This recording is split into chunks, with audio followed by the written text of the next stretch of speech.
দ্রুততম সময়ের মধ্যে ফেরত দেওয়ার চেষ্টা করতে হবে। মনে রাখতে হবে, আপনার আমার দায়িত্ব সবচেয়ে বেশি। বৃহত্তম রাজনৈতিক পরিবারের সদস্য আপনি এবং আমি, কাজেই যে বাড়িতে সবচেয়ে মুরব্বী বা বড় মানুষ, তার দায়িত্ব বেশি। আপনি মানুষের প্রায়োরিটিকে মূল্যায়ন করতে হবে, মানুষের মনের ভাষা বুঝতে হবে। জনগণের অধিকার জনগণকে দ্রুততম সময়ের মধ্যে সংস্কার শেষ করে ফিরিয়ে দিতে হবে। তাহলেই সত্যিকার অর্থে আজকে যেমন ফখরুদ্দিন মঈনুদ্দিনকে আমরা বকা দিই, দেশের মানুষ ভালোভাবে নেয় না, কিন্তু আমরা চাই সর্বজন শ্রদ্ধেয় ডক্টর মোহাম্মদ ইউনূস স্যার শুধু বাংলাদেশে নয়, এই পৃথিবীতে এখন অত্যন্ত শ্রদ্ধেয় এবং যার কাছে মানুষের আস্থা সবচেয়ে বেশি, বিশ্বাস সবচেয়ে বেশি। কাজেই মানুষের চাওয়াটাও স্যারের কাছে সবচেয়ে বেশি।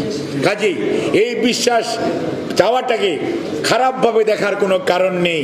যত দ্রুততা সম্ভব ওনার যে অ্যাডভাইজারি কমিটি আছে বা কাউন্সিল আছে, তাদেরকে সাথে নিয়ে বিচক্ষণতার সঙ্গে এই প্রশাসন নির্দলীয়করণ হবে। অর্থাৎ বৈষম্য বিরোধী নয়, বৈষম্যের শিকার কর্মকর্তা কর্মচারী মানুষগুলোকে তাদের অধিকার দ্রুততম সময়ের মধ্যে ফেরত দেওয়ার চেষ্টা করতে হবে। এখানে পিছনের দরজা দিয়ে অন্য অন্য বিগত রেজিমের লোকরা ঢোকার চেষ্টা করতে হবে, পারে বা করছে, সেটা থেকে আমাদের সাবধান থাকতে হবে।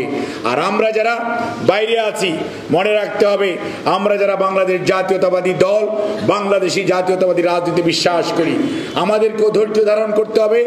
মনে রাখতে হবে, আপনার আমার দায়িত্ব সবচেয়ে বেশি। বৃহত্তম রাজনৈতিক পরিবারের সদস্য আপনি এবং আমি, কাজেই যে বাড়িতে সবচেয়ে মুরব্বী বা বড় মানুষ, তার দায়িত্ব বেশি। কাজেই আমরা আমাদের নেতা কর্মী, আমাদের বন্ধু বান্ধব, আমাদের সদস্যদেরকে সত্যিকার অর্থে তাদেরকে বোঝাতে হবে এবং অন্যায়, অবিচার, অত্যাচারের বিপক্ষে সব সময় সাধারণ মজলুম মানুষের পাশে আপনাকে দাঁড়াতে হবে। মনে রাখতে হবে, বাংলাদেশি জাতীয়তাবাদ আপনার আদর্শ।